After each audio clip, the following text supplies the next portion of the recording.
बिस्मिल्लाह रहमान रहीम। डूंगर डोरा पो पहिरियों चवंदसि पिरीअ खे पहण पेर पिथूं कया तरियूं छिनियूं तो रहम न पई रूह में क़द्र मुंहिंजो को वाका कंदियसि वो त मूंसां जबल थो जाड़ू करे। उस्ताद इतिहाद ज़िंदाबाद, पेटेलफ ज़िंदाबाद, हाजी शफ़ी मन सठियो ज़िंदाबाद। प्यारा उस्ताद साथियो, असां हींअर अलजदा होटल ते मौजूदु आहियूं जिते असांजो महबूब अॻवान हाफ़िज़ अली मुराद मस्त पैनल जो नामज़द सदारती उम्मीदवार पेटेलफ मोरो गुज़िश्ता नामज़द सदारती उम्मीदवार सही सैयद मुख़्तियार अली शाह मौजूदु आहे ऐं असांजे हाणे पेटेलफ हाफ़िज़ अली मुराद मस्त पैनल जो नओं जेको सदारती उम्मीदवार जेको हाणे ईंदड़ पेटेलफ इलेक्शन में इंशाअल्लाह ताला पेटेलफ तालुको मोरे में हिसो वठंदो उहो साईं उबैदुल्लाह अबड़ो साहब मौजूदु आहे ऐं आऊं अव्हां जो पंहिंजो आसिफ़ अली कुराई मौजूदु आहियां। साथियो, तव्हांखे ख़बर आहे त असांजे मरकज़ी अॻवान हाजी शफ़ी मन सठियो 10 फरवरी ते कराची प्रेस क्लब ते हिकिड़ो मेगा प्रोटेस्ट जो ऐलान कयो आहे जंहिंमें जेके सिंध जा जेके उस्ताद आहिनि, प्राइमरी उस्ताद ख़ासि तौर ते जेके चइनि 5 सालनि खां गुज़िश्ता 5 सालनि खां पंहिंजे हक़नि खां महरूम आहिनि, ख़ासि तौर ते जेके उन जा मुतालबात आहिनि उहे आहिनि सर्विस स्ट्रक्चर, जेको हर खाते जो सर्विस स्ट्रक्चर मौजूदु आहे।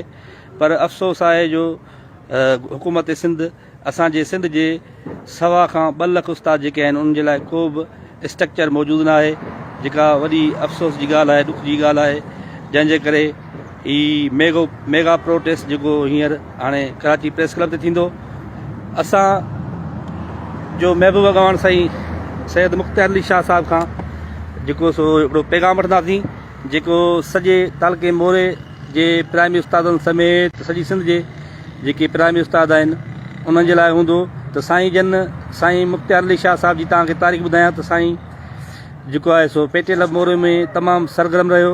हाजी शफ़ी मन सठियो ग्रुप सां 2017 में भिटशाह खां लॉन्ग मार्च जेको पैदल लॉन्ग मार्च कराची प्रेस क्लब ताईं हलियो, जंहिंमें वॾा मुतालबात मंज़ूर थिया, उन जो साईं हिसो रहियो ऐं 16 ग्रेड जेको उस्ताद उनजो हिसो रहियो ऐं तक़रीबन ई जेके हाजी शफ़ी मन सठियो साहिब जा कराची प्रेस क्लब ते सॾु थिया आहिनि उते साईं हर वक़्तु मौजूदु रहियो आहे।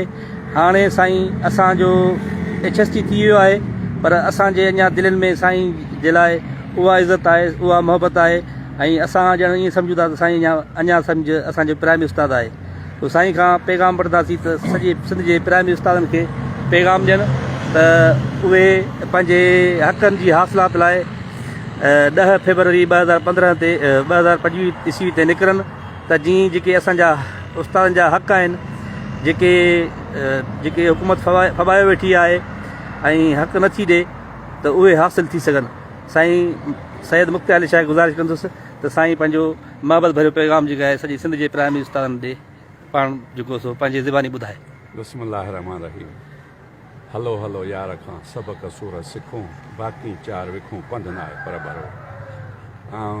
न्याय ते थोराए थो माना साईं उबैदुल्लाह अबड़े साहिब जो ऐं साईं आसिफ़ अली कोराई जो, जिन मूं वटि पहुची ऐं मूंखे मौक़ो ॾिनो त साईं तव्हां हाजी साहिब जा कंहिं उस्तादनि खे पैगाम ॾियो, सिंध जे उस्तादनि खे पैगाम साॻियो आहे। जॾहिं सम्झां थो मुख़्तियार जी सूरत सिंध जो उस्ताद ॾिसंदो त हुननि खे सम्झ में अची वेंदी ॻाल्हि त ही पंहिंजे हक़नि जे हासिलात लाइ गॾु थिया आहिनि। हीअ हाजी शफ़ी मन सठियो आहे, उन जा साथारी, उन जा दोस्त, उन जा मोहब आहिनि मुंहिंजा साईं।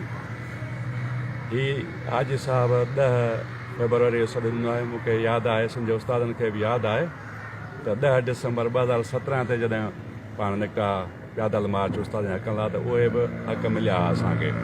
तंहिंजे करे हिन महिल बि नाउमीदी कुफर आहे। अॻु में मुख़्तियार शाह हो ऐं चवनि पिया यार मुख़्तियार शाह वेंदो त छा थींदो, यार कुझु कोन्हे, जहान हलणो आहे। अॼु उन जाइ ते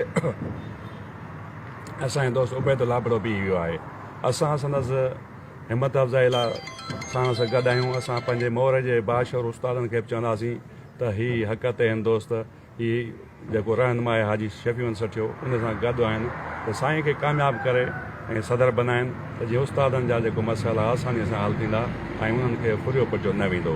ॿी ॻाल्हि त उस्ताद सॼो सिंध जो जागी रहियो आहे। हिन दफ़े जेको हाजी साहिबु निकितो आहे उस्तादनि जे विच में पहुतो आहे त उनखे मां सम्झां थो तारीख़ी इस्तक़बाल पियो कंदो सिंध जा उस्ताद, उहे भाइर हुजनि भेनरूं हुजनि, उनखे पटका पाराइण, उनखे जेको आहे सो वॾा एज़ाज़ हार गुलनि जूं वर्खाऊं हुजनि, इहे आम माण्हू खे नथियूं मिलनि। छो जो सिंध जो उस्ताद हाणे सम्झी चुको आहे त उस्तादनि जो हक़ जी ॻाल्हि कंदड़ सिर्फ़ु हिकु ई माण्हू आहे सिंध जो अमल हीरो आहे हाजी शफ़ी सचो साहिबु, जंहिंजे करे हाणे उहे बि बेदार आहिनि। जॾहिं आउं मतिलबु मोरे में निगाह थो कयां त भाऊ उबैदुल्ला आबड़ो साहिबु साईं आसिफ़ कोराई जे सथ में निकिरी जॾहिं पंहिंजे उस्ताद साहिबान जे ख़िदमत में पहुचनि था त मोर जा उस्ताद ॿाहिरि हुजनि या भेनरूं कंहिं जीअं में जायूं ॾियनि था ऐं कंहिं हर मुमकिन सहकार करण जो माना उहो चई रहिया आहिनि। एतिरे हद ताईं जो उस्ताद साहिबान पंहिंजा नाला पिया लिखनि, असांजो नालो लिखो, असांजो नालो लिखो। ऐं बि सिंध जे उस्तादनि खे इहो ई जेको आहे सो इहा ई अपील कंदुसि त पाण वरी हिकु दफ़ो ॿीहर हाजी साहिब जो साथ ॾियनि जेतिरो थी सघे। माना हज़ारे उस्ताद मूंखे यकीन आहे त सिंध जा उते पहुचंदा ऐं पंहिंजा हक़ हासिलु कंदा ऐं ईंदड़ इलेक्शन में बि पंहिंजे दोस्तनि जी चूंड कंदा त इनशा ताला उस्तादनि खे इज़त बि थींदी, मान बि मिलंदो ऐं उन्हनि जा जाइज़ मसइला बआसानी हल थी वेंदा। वॾी महिरबानी साईं। इहो असांजो साईं सैयद मुख़्तार अली शाह साहिबु जंहिं डिटेल मां जेके सभु ॻाल्हियूं ॿुधायूं ऐं जेके मसइला आहिनि त कहिड़े तरीक़े सां मसइला हल थींदा उहे बि साईं ॿुधायो। सो उमेदु आहे असांखे बि वॾी उमेदु आहे सिंध जे प्राइमरी उस्तादनि मां त इनशा ताला उहे